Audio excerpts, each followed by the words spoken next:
Joel Fleischman, Happy Hour Podcast, episode 156, with the founders of Bliss, that be Carbliss. Welcome, Adam and Amanda Kroener, to the pod. Cheers, guys. Cheers from the backyard over in Plymouth, where it all started. So we've been so excited about this, a lot of anticipation here. If you are living under a rock and you have not heard of Carbliss, right, this is ready to drink. Started back in 2018, 2019, 6 years I think we're hitting. You are just growing rapidly at a rapid pace in 21-ish or 20 plus states now. Did I see? I think it's 20. 20? All right. So quite a journey already. I know you guys have an amazing story. We usually start with a little point of connection and how we got connected to you, but I think that's just our Wisconsin roots right here, right, Joel? A Wisconsin-made company. You guys from our contribution to your P&L. Well, that would help too. Yeah, no, that was actually that was actually the inspiration, because they're like, hey, the Carbliss people are remodeling through us, right? And I'm like, dude, we got to get them on. I got to get them on. They're like, no, but like, and then it was kind of like just a pipe dream. And then they're like, they're coming on. I'm like, all right. So thank you again for the business. We appreciate that. So I heard you guys from New Holstein High School. I did, yeah. You did, okay, yeah. Good. So that some alum in the house. Yeah, well, New Holstein. I'm from Kewaskum, so that used to be a conference rival a million years ago. So there it is. I'm from Slinger, so I you're feel from like Slinger, you're okay, yeah, even closer, even I closer. also work a lot with the Dale Carnegie folks out of Milwaukee, so we've seen quite a few classes with your, with your team. That's awesome. We just started. I had a few people reference seeing you there. Yeah, so that's awesome. Yeah, that's great. Like I mentioned, I was on the podcast and like, we've seen him at Dale Carnegie, so that's great. We try to go to all our team's graduations. I did that. I tried to go to all of ours, and then at some point it just got unscalable. For sure. They are great. And you know what? You kind of get in the car and it's like, I've done this 100 times, right? The Dale Carnegie graduations. I never, without fail, regretted going. And I still get uncomfortable. They start doing the clapping and stuff, and I'm like, oh, here we go. You need the enthusiastic injection. It does. Yeah, it is like, it's like a little bit of adrenaline rush, right? Like, and a little bit uncomfortableness of like, oh, that's how this is going to go. For sure. No, we're really excited. I definitely want to dive into development. But first, let's take us back to where this started. Sounds like you guys saw a problem, right? You were on a diet, keto, I believe, and you noticed that there wasn't something there. Not only just I want to go back even further. Were you in the industry at all? Sure. What were you guys doing? My background's in accounting. Okay. So my first career out of college was energy efficiency, and then I moved into automotive. I'm very related to Carbliss. Surprisingly. Just the distribution network. Some similarities. But business is I always business. like to say if we knew anything about the alcohol industry, we wouldn't be here. That's great. Love that. Naive genius, we call that. It's something that's really good to be the dumbest person in the room, truly, because you don't know what you don't know, and it actually carves out success. How about you, Adam? So we're from Wisconsin. Yep. I was in the food industry for 12 years. And just be as cliche and stereotypical as possible and think about what food industry I was maybe in. Cheese. Nailed it. Yeah, we have a location in Kiel, and I often call that cheese money. Yeah. Like, how's the Kiel market? I'm like, there's a lot of cheese money. We have some great customers of those cheese people over there. So that's good. That's good. And you actually were director of manufacturing there too, so you actually had manufacturing experience. Yes. Yeah, that was probably part of our ability to make the product possible was because I worked in the co-packing environment. Yes. So we had that understanding of we don't have to build a $10 million facility, hire a bunch of people. We just find somebody else to make it for us. Yeah, the guys in Random Lake do a lot of that co-packing. Drink distribution as well. That I forget their name. Career. Yeah. Which they do. What's the soda? Jolly Good. Yep. That's my favorite. There you go. They make it there, I guess, right? Yeah. Okay. Which again is a lot of people probably don't know that. Yeah. Okay. Fun facts. Yeah. That's what your background. And then how did this all start? We solving problems here, taking the courage. Amanda, kick us off. My version's always a lot faster than Sure. Adam's Okay. version. So back in 2018, that's really when seltzers hit Wisconsin. Yep. They hit everyone at a different time. But we were in Elkhart Lake with some of our friends, and we tried our first mainstream seltzer. We were both very I got to Elkhart Lake this up, right? I got to put this together. You're at the Tiki Bar. You're on a pontoon boat. Where are you at? My version is we're at the Tiki Bar. Adam, where are we in your version? No, we were standing, and this is the beauty of facts and how they're not really facts.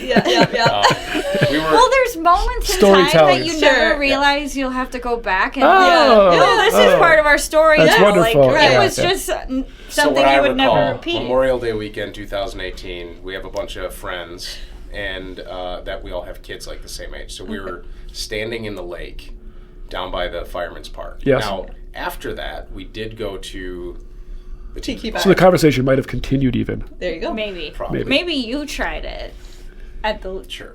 Yep, and I tried it at the... We'll go with that. And if you haven't been to Elkhart Lake Fireman's Park, it is the whitest sand, like you're in the Caribbean. Yeah. It is. That is right crazy. Love that. Mm-hmm. It's a crazy Shallow. beachfront. Yeah, it's just beautiful. Anyway, you can continue the story. Okay. So very unimpressed. Yes. And we expected it to taste like the fruit that was pictured on the can. And so, again, our stories are a little different. That's okay. That's okay. I feel like maybe I'm not this close to you normally when I'm sharing the story. we can blend the stories. It's totally fine. Okay, so in my version, we try everything we can find on the market, and there's nothing that hits the flavor profile that we're looking for. So we are mixing things, and we're carrying around just a ton of stuff in a cooler, and it's pretty annoying. So we spend a ton of time at Road America in the summer, and we're bringing our cooler, and in there is ice and mixes and fruit and all of this stuff. And Adam continues to bring up, like, wouldn't it be great if somebody put this in a can? And I'm like, yeah. So you're like you're kind of like mixologist, kind of doing your thing. Okay. I mean, like, it's just meant to be this inconvenient, right? Yeah. And then eventually, he's making stuff, people are trying it, and he's like, we should put this in a can. Oh yeah. How many cans sold to date, roughly, approximately, if you had a guess? I don't know if you would know that. Over 9 million cases, so it's 24. 270 million. Million. If I had a calculator. Oh, congratulations, you guys. Yeah, so cool. So cool. Amazing story. Adam's version. well, let's even go a little further. We'll just kind of go a little further than that. Beyond the spark, when did you roll off your first batch? When did the pallets come out? And was it always this logo? Was it? I mean, has it stayed pretty consistent since day one? The design, yes. So we just Googled, like, how do you bring a drink to life? Because we had no idea. For sure. And AI, I was gonna say AI now would have been way more helpful. It would have laid it out with like step by step. Probably. Yeah, maybe. Yeah. We even emailed Tito's. We emailed Career. Okay. Oh yeah. Okay. From Adam Kroener at gmail.com. Like, hey, we have an idea. We think you should team up with us. I love it. I love it. That's what Turns you gotta out do. nobody gives a shit. Nobody about responded. Nobody replied. Maybe they do now. So then we're like, hey, we need a business name and like some business cards and a website. And then it kind of trickled. And so in the evenings after, we had a toddler at the time and a teenager. We would like lay out on the living room floor and start brainstorming. Like, okay, I'll work on the email. You start working on the website. Adam is a self-taught Photoshop connoisseur. And we started playing with designs, and I told him everything I hated about every single one of his designs until we came to this. Yeah. So this is our oldest daughter's handwriting, awesome. which we had cleaned up slightly, but she was spending a lot of time doing cool. calligraphy. All our girls really love art, but we had to clean up a little, and so that is her handwriting. I'll show them. So, I think a lot of people have great ideas, right? Mark Cuban, all the great ideas in the world have been invented. You just have to execute them. You know, people just don't. How did you guys? I don't know. Maybe you can inspire others, or how did you take it from an idea and like, let's do this? Like, I can tell you guys are pretty motivated, pretty excited, creative. I can feel all that energy. But how did you take it from like the beach at Elkhart Lake to the living room floor to like, oh, F no, we're doing this. Like, here's some cash. we're going to bottle this thing? Like, what gave you that motivation? Have you always been that way? Was there a certain drive behind it? So I'll back up, and we met by her hiring me in 2014. I was in a sales role. She was the VP of the company. And I remember saying at that time, like, we were not dating. We were just, I remember making a comment like, oh, I think it'd be fun to be in business together. And she kind of like scoffed it. She's like, I don't see that working. But the thing for me is I got to a certain point in my life where I noticed how much people talk. And that's all they do. Everybody's, I had that idea before it ever got invented. And they pat themselves on the back for having the idea, and it's like, cool. Somebody else did something about it, and guess what? They're getting paid. Yeah. But what they don't see is the risk and the financial exposure and all that, because that's the reason they didn't do it. I think I've been exposed to a lot of people in my life that said they were going to do things that they never did. And so I actually recall when we were sampling these, this is further down the line, like we're already going to make it a business. And I was just having a conversation with a buddy of mine, and I said, I don't care if this makes me go broke. Like, I need to get it on the shelf just to kind of prove, like, try to understand what to do. But if we go back, so you're willing to fail. Oh, big time! Yeah. I think that's. And I think I'm willing to fail in small stages. And I do think that is somewhat a male and female primal thing, right? I do think there's the hunter and the gatherer primal male female thing. My mom, my dad, who started Drexel or Campbell Sport Building Supply way back when, he always said I would have been way crazier if my mom would have let me. And she paid all the bills, so she was like AP. She'd be like, "What's this for? What's this for?" So he held her back. She held him back a lot, which yin and yang, right? We always say I'm the kite floating around, and she's the rock that I'm tethered to. Oh, that's pretty good. That's pretty good. Yeah, I can do this, but she doesn't let me. The accounting comes back and like, what's the ROI on that? Yeah, that's what I say with my husband. I'm like, I am the wow, and he's the how. I have all the ideas, but the action I struggle with. I like that. That's pretty good. Yeah, that's good. So there was a point when we needed to create batches that we could take to a manufacturer, and that's when we needed our first kind of chunk of money, $2,500 at the time. And so that's me like taking small risk. But I had asked him, what's your plan before I give you this money? Yeah. We weren't married. Nope. So we're starting this business. Yeah. Not tied. We had a kid though. Yeah. Things were happening. They were, we were living together. It was close enough. And he said, I said, what's your plan? And he said, I'm going to sell the shit out of it. And I said, no, like a real business plan. And so I had reiterated. Put it in a can. I'm going to sell the shit out of it. Yes, and I'm sure I rolled my eyes. Yeah. And then within like a day or two, I gave him 20 questions. Ooh. And we call that ready, fire, aim. Yes. So and I do think that's a really got that from Quadralogy. That really is a true thing. I think again back to like people, they just aim. They aim and they aim and they aim and they aim and they never take the shot. In life, in business, and personal stuff, never asking the girl out, the whole thing, right? Take the freaking shot. I'm going to sell the shit out of it. I'm going to shoot it, and then we'll adjust as we need to as we scale up. So I appreciate both of you because it's a mutual mindset for sure. We have a podcast room at our house that we're playing around with, and I tried messing with something on Saturday. So I can show you this after to show you that I'm not lying. But I did a video of, it was meant to be like a dramatic intro, like, that awesome proverb that says, fortune favors those who research and research. It doesn't. Nope. Fortune favors the bold. Yes. But that is the part, it starts with a little bit of interest, and then it just turns into convincing yourself to not do it, or whatever. Yeah, quit listening to the demons and just go, right? Yeah, 100%. Just go. That's fantastic. What is one of your biggest obstacles, like every business, early, later, middle ground?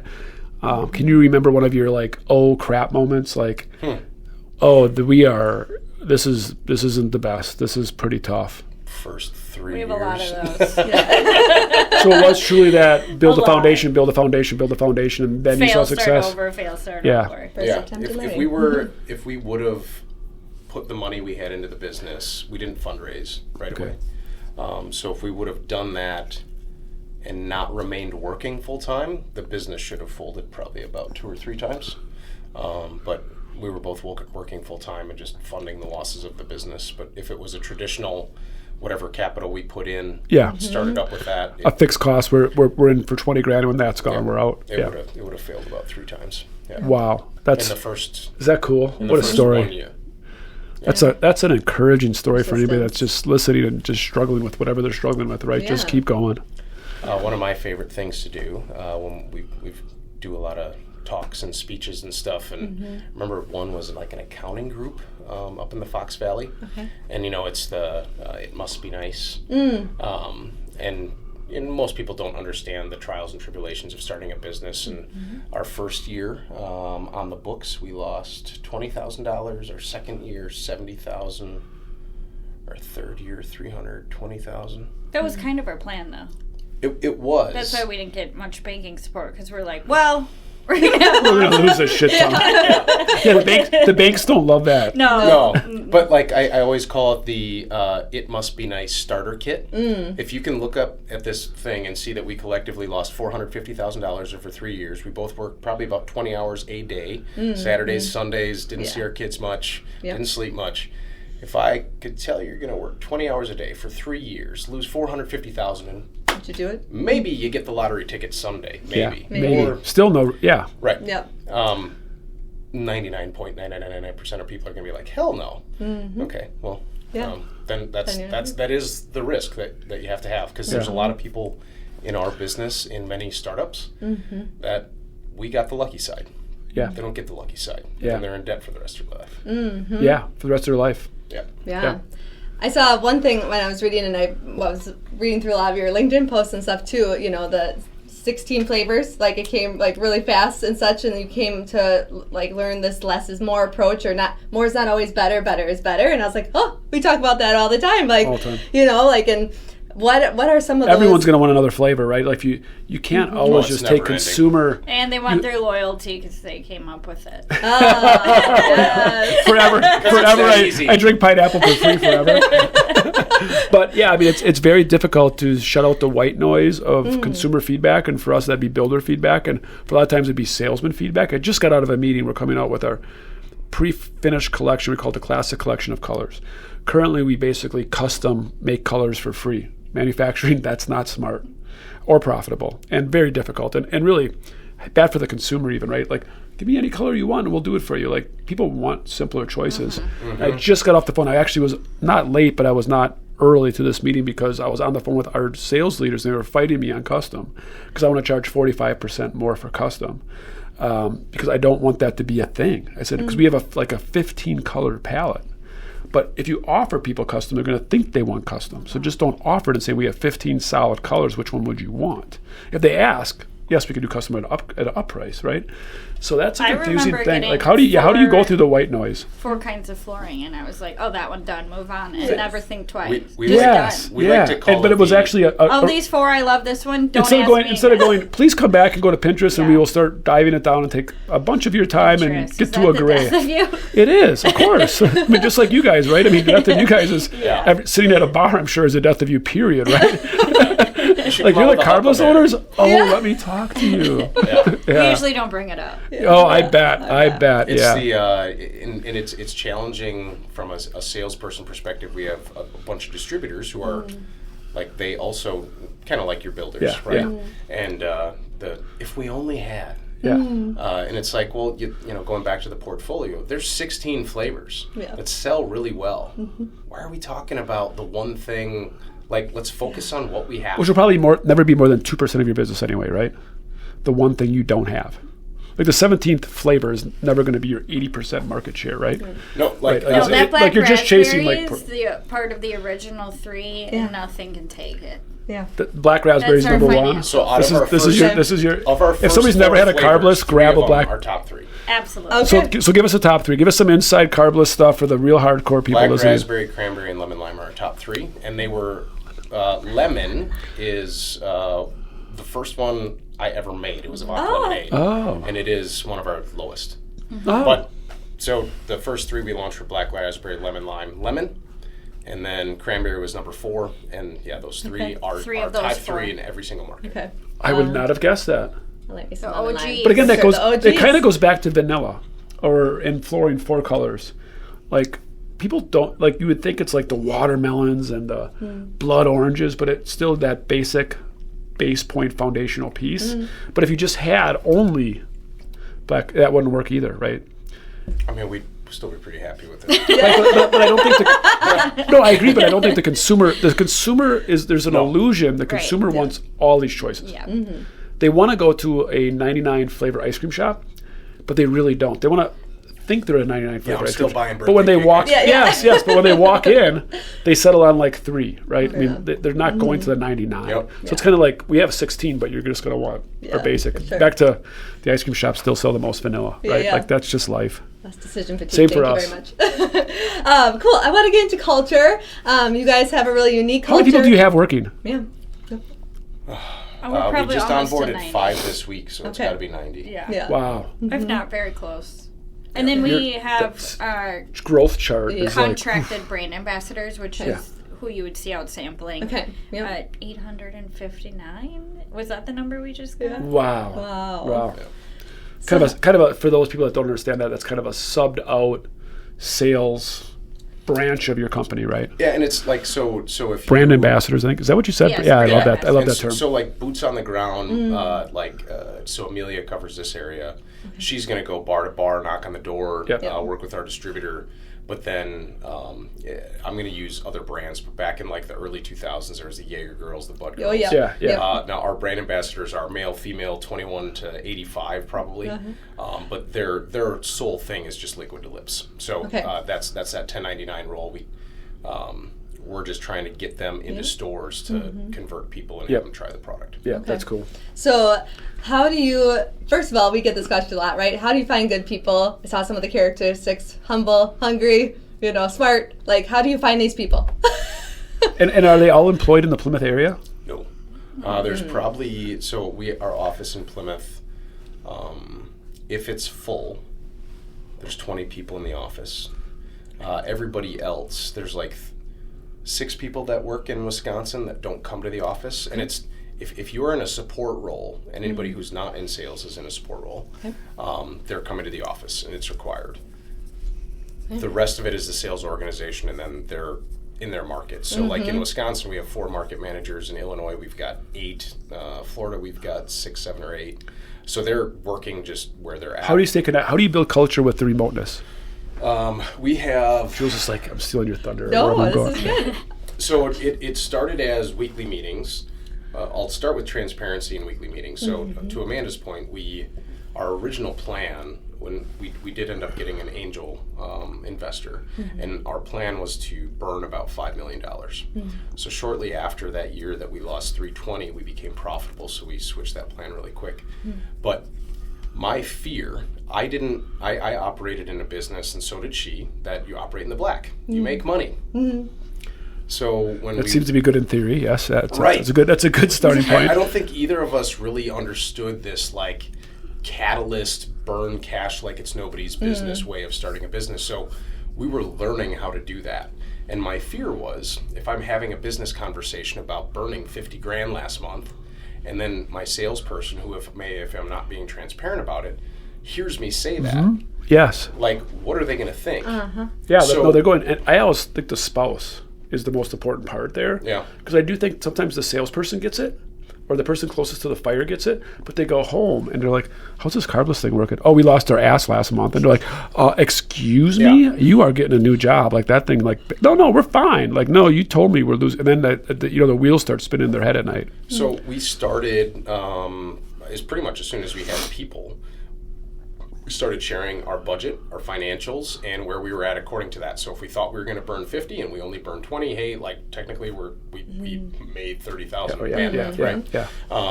And so even when we became profitable, we didn't want to change that. So we still to this day have... Which also could be the opposite. Like, you're only paying me this, but we're wildly profitable, right? This month we were, so why this? So that can... So if we go back issue to the principles of hungry, humble, smart, Yeah.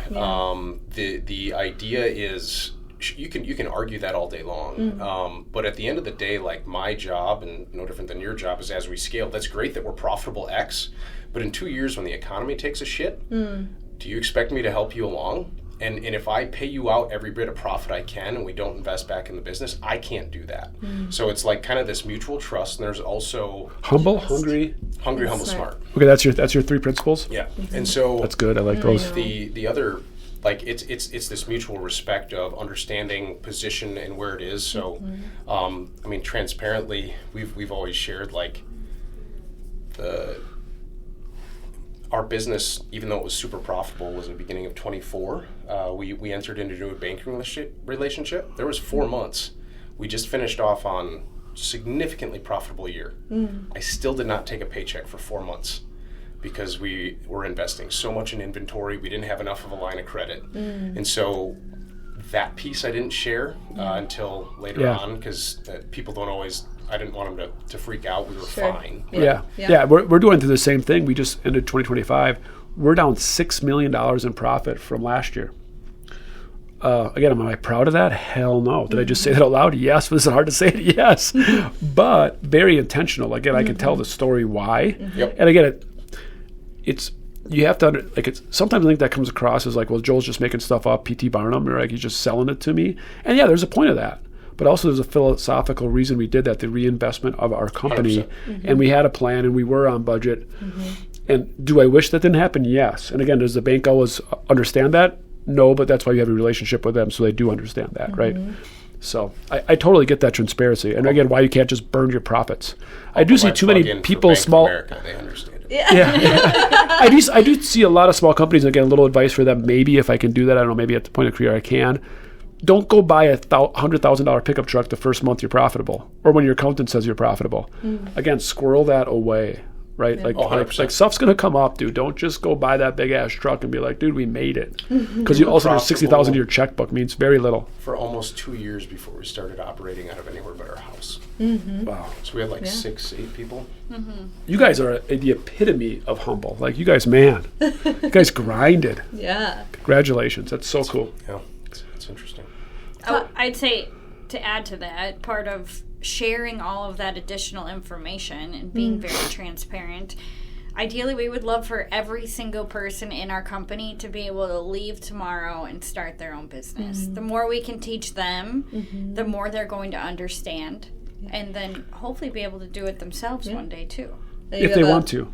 Or we call it here, act like an owner. And we're an ESOP, so it's a little different where they actually are an owner, but I think the more you are transparent, the more people, and you guys came from larger corporations, you're really vested when you know. And you really feel like an employee when you don't. Like, well, they only show me a little bit. I think I'm doing good, and they give me a little nugget once in a while. It's like, the more they can feel part of, anybody in human nature, right, the more I can feel part of something, the more I'm part of something, right? You can't ask it both ways. You can't ask a team member to give 1,000%, but then you're not being transparent. I don't think that's fair. It's not the 1600s. We were talking about scaling virtually, so I'll summarize it real quick. We do have 4 what happened or 5. To that conversation? We scaled it down this year, but we have intentional, like February 22nd, 23rd, something like that. We correlate it with a market launch, so we've obviously launched the whole state here. Last big one we did was Tampa Bay. So we fly all 90 people to one spot. Monday night's dinner, Tuesday night's training, or Tuesday's training. Then everybody heads to their respective areas to go work in a market. We work with the distributor that Wednesday. That Thursday we head back. So that sounds so freaking fun. That sounds so fun. If you're a guy like me, and also a grind. I bet like you want to sleep it's for like a month. 4 a.m. morning. The most high energy. Yeah, because when you're on, you're on. I get it. Like when you're on, you're really on, and I bet that detox is crazy. Like for people that don't own their own business or aren't into sales, that detox is crazy. Yes. And we require everyone to get in the car. No. So we've got our accountants, HR, everyone is selling bar to bar. I love that. Everywhere. That's crazy. And so, yes, they are exhausted. But the intentionality that started with was... Oh, I got goosebumps. That's crazy. At the end of the day, I worked for an organization that I was in operations, and I never...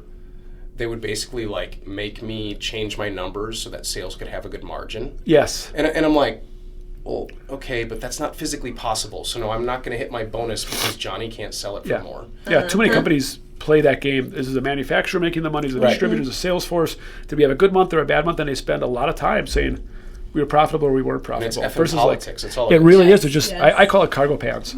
I'm just moving money around cargo pants. Yeah. It's still $100. Padding somebody's ego. Yeah, it really is. Yeah, or even their own ego of like, I need to make manufacturing good. Cargo pants. I don't let him wear cargo pants. That was one of my marriage rules. That's fair. Yeah, that's a dad bod cargo pant.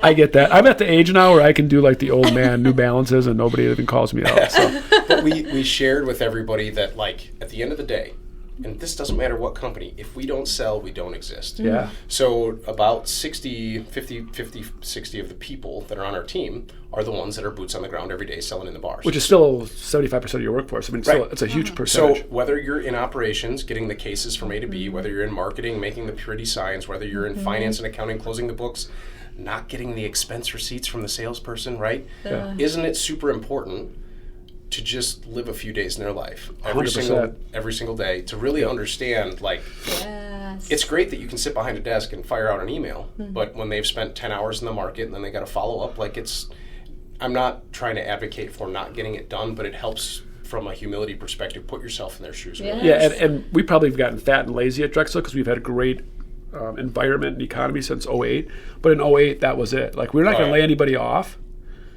But you all are salesmen. Like, you have to understand, every one of you, if your neighbor is shingling the roof, you're literally like, you are getting those shingles from me. Because, again, you need sales like the air you breathe every day. And I'm sure we've got, I mean, I would hope we haven't gotten away from that, but I'm sure we have on some level because things have been fairly simple where the guys like, and again, we've probably gotten big to the size where they don't really think of themselves, all 850 people as a salesperson, but every one of us, and why we wear corporate clothes is, you're always representing Drexel at every given moment. Yeah. These guys are great. Oh my God. I'm personally going to vouch for this. I will never have another vodka cocktail in my life, in my house, in any environment that is not Carbliss. Trust me. I promise you that. That's so how are you going to, I'm super intrigued because I've been through, when we started, we had 4 people. And when I started full time, I think we had about 8. Now we have 850. And going through the scalability of that, as much as the grind is the first 3 years, the scalability is really tough. Just the mindset of it. I almost sold the company to US LBM when we were about $100 million company. $50 million company, $50 million company. This year we did 350. Because I just couldn't understand how I could work another hour. I didn't understand how to reinvent the company for the 100th time. And I thought, I think I just need to sell out. And I'm so glad we didn't, but it really played with me. What is your scale? How are you guys planning out your scalability? First, I want to ask you what changed your mind. Oh, it's a great story. I was at vacation with my brother-in-law, Craig Johnson. I married the twin sisters. And we were at the 23rd and a half hour. How it all started was this company, they always call, I'm sure you guys get calls, hey, we want to buy you, want to buy you, want to buy you. Okay. Yeah. And my dad, so I think he's a lot like you, Adam. He just goes, maybe back in the day it was, this is, 15 years ago, I think maybe he was like, well, if you give me $2 million and my son $2 million, we'll call it good. Like, I don't care all the backstories. I don't care about taxes. We cash out. I'm like, my dad's like, you good with that? I'm like, I'm good with that, right? So they come back and they're like, we're in. We're like, okay, whatever, that's a lot for our EBITDA and whatever that was, right? So, excuse me, I just had procedure on my nose. So we went down that path hard, and they were saying all the right things. They wanted me to stay on, and just like they always saying, and really be a big part of their company. And they had just started up. Now they're a multi-billion-dollar company. And I was in Arizona, and I told Craig I was eating scrambled eggs, talking like I always talk. And I just said, Craig, by the way, I think we're selling out to US LBM. I think it's going to be a good thing. They know about who you are because he was running our Berlin yard. He's like one of our top people. They want you to get involved. I'm going to take over Wisconsin. Like, this is going to be a good thing. And he didn't talk to me for 2 days. Like, not a word, didn't sleep. Like, he just went white. I thought it was a good thing. I'm like, I wasn't invested as the company as he was probably. And I got in the parking lot in the airport, threw it in park before I left. I said, okay, you're my brother-in-law. You haven't said a word to me in 2 days. We're not selling. I'm calling it off. If this is how much it impacts you, I can only understand what's going to impact the builders or other team members. We'll figure it out. So I called him I called my dad. I said, it's off. We're done. We'll figure it out. And I was only 50% ownership with my dad, and I didn't understand how to buy him out. I just didn't understand business that well, that I could take a loan basically. The company could take a loan to buy him out. Then. Yeah, I did. Okay. Yeah, I did. Yeah. I bought him out soon after. Not now. No. My dad always said that he got totally screwed. Never should have sold you. Yeah, he said that quite often. But yeah, then the company took out a loan, bought out my dad soon afterwards, and we kind of moved forward after that. But that's how we didn't sell. So really, it was Craig's mindset and perspective of why we didn't sell. And I think it was why I was going to sell. It was just kind of like we didn't know how to keep scaling up and keep working as many hours as we could. So how about you guys? Well, so when we came in here, you guys kind of said they've been growing so fast. And when I hear that, I kind of like take a second, like, have we? Like, yeah, that's normally my response in my head. Like, it's been sounds fine. nice. Yeah. But typically in this industry, I'm having a second one because go for it. Typically in this industry, people go national fast. They just turn it on and then they hit numbers. Rumshata reminds me of Rumshata. They just went like 0 to nuclear, right? Or did they not? You probably know more about them than I do. Did you know their founder owns Dancing Goat down in Cambridge? Oh, I did not. I know they were local though, but yeah. So he sold the Gallo, I think, 10 years ago or so. And they normally sell out, I think, is what we were maybe going to say too, right? Normally you're trying to hit this number, and then it's your ticket, and then you're off to Paradise, right? Right. The Budweiser steps in, and they're like, we're going to take you up, I mean, transparently, that was, it was weird for us, because when we started, it was just to get the product on the shelf. And then, and then there's just the joy and passion of that. Like, I can see the shelf. Like, we're selling our own stuff. I'm drinking it at Elkhart Lake Beach. Yeah. We got an angel investor, and what was the first place that picked it up? Festival agreed to take it in all their stores right away. 2 cases. And then like Twofer. Which was huge. Yeah. So do you know Twofer? We can't be far from Eden. No, you're close. Yeah. So Tim Immel over at Twofer's. Yeah, okay. My buddy that we named the company after, my buddy's uncle, Terry, is good friends with Tim. Okay. So have known Tim for like 20 or 30 years, but he's actually the reason we have cranberry. Yeah. Wow. But so he does actually get the OG respect. Okay. All right. No royalty, just a name mention. Yeah. That's enough. That's plenty. Dollars to his bar. But there was, I think, the first weekend there was like 250 people that had started. But Tim was the one that I remembered the most. And then also Deb at Ramjets in Fond du Lac. There was like shout out to all them. Yeah, a few that I remember like stopping at. Because then that was also Badger had to be a great source of pride to crack your own drink at the bar. No, I still remember the first. Kind of goofy. You're paying retail for something that you sold them, but also so the funny little thing mind screw there, right? Anybody that knows our parents, like well, do you get it for free?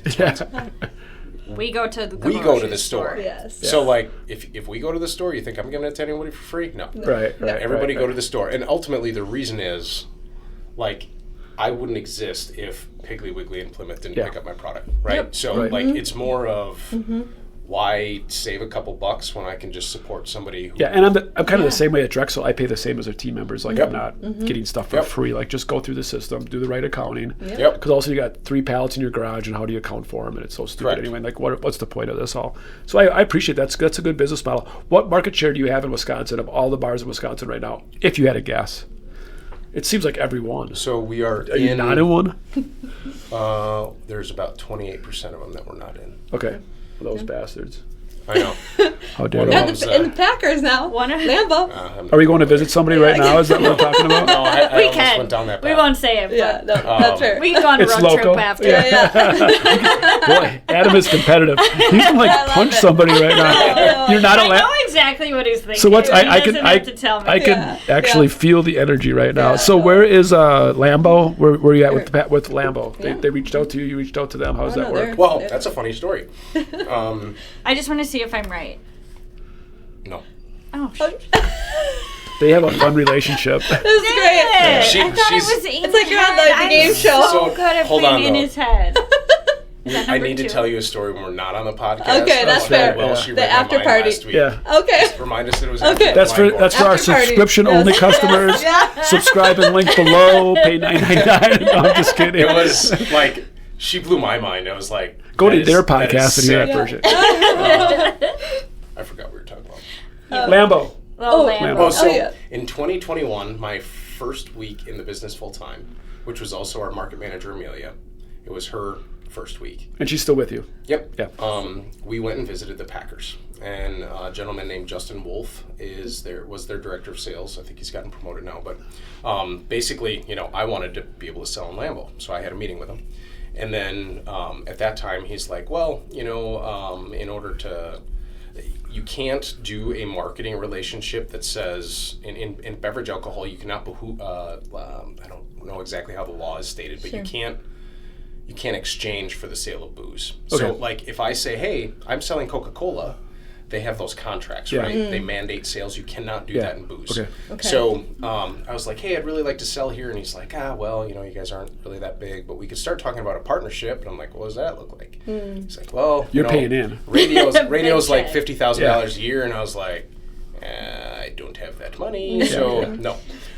We stayed in contact, and I slowly, any wins that were around, like I remember one Sunday, beer sells by far and wide a lot more volume, right? And there was quite a few Sundays where we sold more product than like Coors Light and Doozies, which is right up the road, right? Yep. That's a big deal. And so I would share that stuff with them, and then like in Green Bay, we outsell. Are you still like the top salesman in your company? Like Adam's still working the lines? God, no. No, okay. Everybody like You've CO'd on. You CO'd on. Much better than I am. Okay. It seems like when shit hits the fan, Adam still gets on the phone. Is that fair? Probably. Okay. Yeah. You're still the closer, I have a feeling, if needed. I would be the contract negotiator. Okay, that's fair. Yeah. Closer still probably have a lot more people better than I am. Okay, that's fair. That's very kind and fair. I don't believe you, but that's kind and fair. So the relationship ended up shifting. I think 23. We started sponsoring like the brewers, and they did have a contract that they're in the middle of. They reached out, and I was pretty transparent with them. Like, we don't get our money back on those marketing contracts.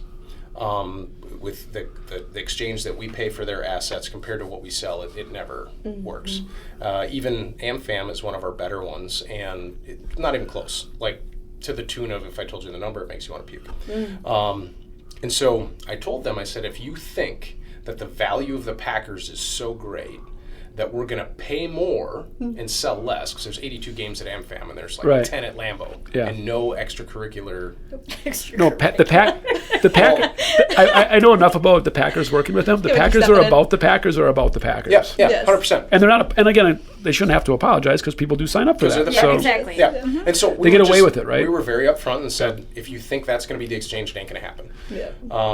So there was a number last year that came through, and we're like, no.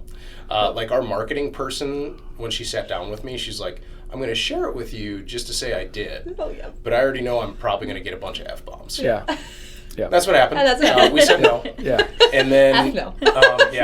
This year, number got cut quite a bit. To the tune that it was very close to another sponsorship that we did. But you're still paying to go there, is what you're kind of explaining, just so people understand that, right?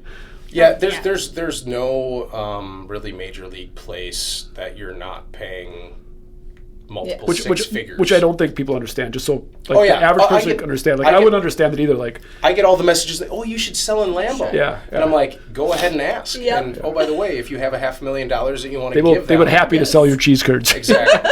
And actually, if you listen to Angie's Boom Chicka Pop was a popcorn. They have and I learned this through this. She's from Minnesota, and there's a How I Built This podcast, and she talks about how they gifted the popcorn to the NFL players. Like, we're going to make it in. And then the Vikings contacted them. They're like, hey, we love your product. The team loves your product. And she's like, yay. How about $250,000 then you can come. Yeah, we're so happy to give you this opportunity, which is going to cost you $200,000. I struggle so much because the amount of people that are like, they send me pictures of, congrats, you're in Lambeau. And I'm like, cool, all you need is a bunch of fucking money. And they'll sell anything. Yeah, you can have the world's worst anything. Right? Like, we would glad to have that at our place. Who's your biggest competitors in this marketplace? Where do you guys fall on that? I guess in Wisconsin. So I have a fun fact that I have not shared publicly. I think the next time the data comes around, so everybody talks about how big Spotted Cow is. So we subscribe to the data. And I'm not a fan, actually. Is that real. okay to say as a Wisconsin resident? Well, I personally love Spotted Cow. I don't like the flavor that much. I love it. Are you taking away my Wisconsin ID right now? But you take, like, everybody outside of it knows it, and so they've done a great marketing company if nothing else. we get syndicated data, so we know the scans, and Is that a third party that's constantly doing that for the beverage industry? Yep. Okay, and it's for any like scan. Okay, any scan item. Okay. So not like a restaurant or Right. Yeah, So you're only correct, getting right. it from people who sell their data. So like Gas Festival stations. Foods, gas stations. Right. Redmond's I know Piggly does Wiggly. not sell Right. theirs. Costco keeps theirs proprietary. Kroger keeps theirs proprietary. But Yeah. in the state of So Wisconsin, you know those companies, that makes sense, yeah. the data we have now, we are only $200,000 away from selling the same amount in Wisconsin that Spotted Cow does. Is that insane? Wow. Are you at Quick Trips? Yeah. Yep. Cool. Yep. In the ones that can carry it. So Quick Trip has like probably 300 stores that are malt only licensed. Okay. And because we sell, we're spirits, we can't sell in those. Right. So most Quick Trips. This is so fun. Fascinating. I could do this for like. I know. I was like, we could go on. This but could be like we a do Joe value your Rogan. time, Yeah, so- this could be like a Joe Rogan 4-hour podcast. Yeah. Like really, everybody's our competition is what Adam's getting at. So at first it was the RTD category, which Ready to RTD drink. is Ready to ready drink. to Yeah, if drink. you're Ready to drinking drink. water Yeah. and you're consuming a beverage, A liquid. That's our competition. A liquid is, yeah. Yeah. Okay. Share of stomach. And so as we continued to grow in the RTD category, then we saw ourselves climbing in the spirit category. And then over the summer, we fought for number one to become the number one spirit in the state of Wisconsin and others. So we really had to broaden our vision to become Wow. the number one spirit in the nation and not, So in like not August, in our September, category. you think about sitting down at a bar. I think you guys bought the old Crave, right? Yeah. Okay, so like think about the Back Bar, the Absolute, the Wild Turkey, there is not a brand that's up there that sold more than us in the state of Wisconsin. Congratulations. Wow. Congratulations. Now- That's crazy. Amazing. Tito's has passed us back up. Yeah. Because usually spirits sell a little better in the winter months, so we were Yeah. beating them in Sure. the summer. Okay. Yeah, this is a pontoon boat drink all day, right? For you guys, 12 months a year. I get it. Yeah. But I mean, amazing. selling more for What the you should pontoons. do is yep, you should yeah, we take a got- little splash of that screwball and put it in your black Really? raspberry. Peanut butter and jelly, baby. Let's do it. We'll do it right now. We'll grab that, Jules. Yes. Just a little In real bit. time, You we're want, getting like- this. You The, want like the spirit mix. how much does he drink? Peanut butter jelly time. Oh, just about the right mix. I think. Oh yeah. Oh, so, yeah. So like I'm talking like Like just microscope it. quarter to a half ounce maybe. Okay. He's really watching. You can always Yeah. add more. Start True. late. Yeah, there you Good. go. There you go. Good. We good. Yeah, too Little much swirl. and that stuff is so potent it'll just Yeah. make you- Okay. Well, Wow, now look at that. Mixing the Carbliss. There is In nothing real better time. than feeling like you're 5 eating a Uncrustable and getting hammered at the same time. I feel like now I'm kind of screwed. Like if I'm out at a bar and somebody sees You're this like, podcast, they're like, "Dude, where's your Carbliss?" I'm like, Good. so They can sorry. hold you accountable. Right, yeah. Exactly. I feel like Adam- Like I feel like Adam- PB&J, put that I on feel like there. Buy a Adam- bunch of I wood feel like from you Adam's- anyways. Yeah. I feel like Adam's gonna be over my shoulder and be like, "Dude, Yeah. Remember what you said on this day. what a KJ, I like an old fashioned."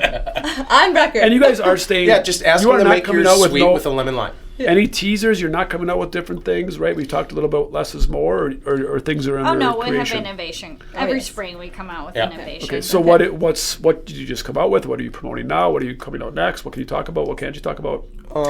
The only I'll share some high level. So blood orange. Cheers. Probably within the next 3 weeks will Oh, be that a is 4-pack. good. That is good. It takes a Four-pack, little bit of the so- sweetness out. Yep. Yep. Yeah, that mix is good.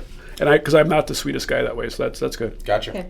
4-pack. If you missed that. The blood orange 4-pack. Yes. Yep. Okay. We'll have another flavor that we already have coming out in a 4-pack in March. And Typically, then- when we're innovating, we're bringing out a variety pack, and then we're letting the consumers Oh, tell us yes, which your ones test. to bring out. in That's why 4-pack. variety packs exist because they're Yes. actually subtly testing Opposite things. of We do it most different in than what our most companies industry, do. but that's how we determine what comes Oh, out. I in like 4-pack. that. That's pretty smart. It's one, pretty smart. A one little less package, risk. but 4 flavors, and Yeah. then we get the consumer. Like this actually was in our tropical pack, The watermelon. and This within like earlier in 25. yeah, Okay. within 2-3 months, we had so many people go, "We want that in a 4-pack." But we did it within a few months just because we had so many requests. And are you going non-spirits at all? Are you going to go? We have a beer malt test That's where the product rocks like slow it down, buddy. We haven't finished. Slow down to speed up. No NAs till we finish the spirit. Yeah. Yes. Until you run that course, which may never happen. Well, and we're in 20 states with spirits, and the selling process is so different for NA. Okay. It'd be like okay. starting over. It and would be like relearning. starting Wow. over. So where are you guys in 10 years? What do you predict? 5 years. Jeez. Puerto Rico. I was going to say, he's going to try to convince me Puerto Rico. I always say that's funny because I always say Cabo, and I've never even been to Cabo. Okay. You should check out the For tax tax differences between reasons? Puerto Rico. I've been to Puerto Rico. It's nice. Okay. Yeah, I like Puerto Rico. Do you know what the tax basis is? It's like nothing. 0. No way. Oh, Okay. okay. Well, then Puerto Rico. For 6 months and Yeah, one day. Like but a I'm going. bit- I went to Cabo just to not be known. Like I just want to like be a bartender. 100%. Yeah, like I just want to be like, I'm not even Joel. Like I'm JoJo. Like I just want to be somebody else. I was trying to think of what that would be in Spanish, but I Joel. I was going to say ho. Yeah. I don't know you well enough to go down that path. I guess Jorge. But anyways, Take it. yeah. Joel. Yeah. Well, All right. Well, man, so many more questions I want to ask, but we value your time. Let's get to our Billboard message at the end of the podcast. We usually ask, you get a billboard, right? Maybe this is in between Plymouth and Campbellsport. And Puerto Rico. Puerto Rico for sure. Has a message on it. You get to pick what that message is. It can be anything, any color. It can be business specific, personal. What you got? Oh, she answered the question. Oh, ladies What? first. Who's No, gonna let you? I don't want to go first. She said it. You must listen to the lady who said ladies first. Oh, well, I want you to go first. The Well, lady that's fair. wants- She's Pass. delegated. She's Yeah, like pass. Well played. Well played. We were actually talking about this on the way here. Yeah. My question was, is it a business billboard? Or It's just your bill. It's just whatever is in your brain right now. It can be business or personal. Well, Whatever you want the world to hear. This is what our conversation Our was in the funniest car. one ever is when you mentioned that is always going to be Oyvind Solveig from Hillcrest Builders. Mm-hmm. He was on, and he's a really fun guy, really dry, but very business oriented. And we asked him, and he goes, "It's going to say Hillcrest Builders, build with me." And I was like, "Huh, Oyvind?" He goes, "Just going to say it's my billboard, right?" I said, "Yeah." Yeah. Hillcrest Builders, build with me. Yeah, Or okay. it wasn't build with me, but whatever it was. It was just like his logo. I'm like, Well, we have All right, well, lots thanks of for coming on. Carbliss billboards from here. Indeed. Already. Yes. Right. Well, the conversation is in the car. Typically, at the end of the podcast, we're asked like, "What's one piece of advice?" Yeah. Adam's usually is like a Nobody reminder wakes up to suck. that nobody wakes up to suck, and I was like, but every day I feel like I meet somebody that might have done that. And he's like, it's a good reminder for ourselves too. A reminder for everybody. Say that again. Nobody wakes up to suck. I've never done that. Have you ever branded that like on hoodies or something? No, but like if you think Why about not? That's like Carbliss 101. Nobody wakes up to suck. Carbliss. Well, I don't know if it's associated with the brand. Maybe Adam's not, thoughts need to stay with Adam. I don't know. I want to wear that hoodie. Yeah, it's more like meat eater, hunting. Yeah. Maybe more of a bourbon crowd than the Carbliss crowd. I kind of get that. I'm going with that. Yeah. All right. Okay. Well, we're gonna do a combined billboard to You're say just that. calling it good. Humble. Love it. Yes. Humble, yeah, okay. Cheers to that. Thank you guys so much for the gift of your time. We truly appreciate it. Go check them out. drinkcarbliss.com. Yes? Yes, Follow them ma'am. on LinkedIn, wherever. Find Carbliss where everything can be Yes. find Carbliss. So For drink them up. sure. Thank you guys so much for coming on again, and thank you for you. being a great Drexel customer. We appreciate it. Thanks for having us. Ah, it's Peace fun. and love. Peace and love. Out.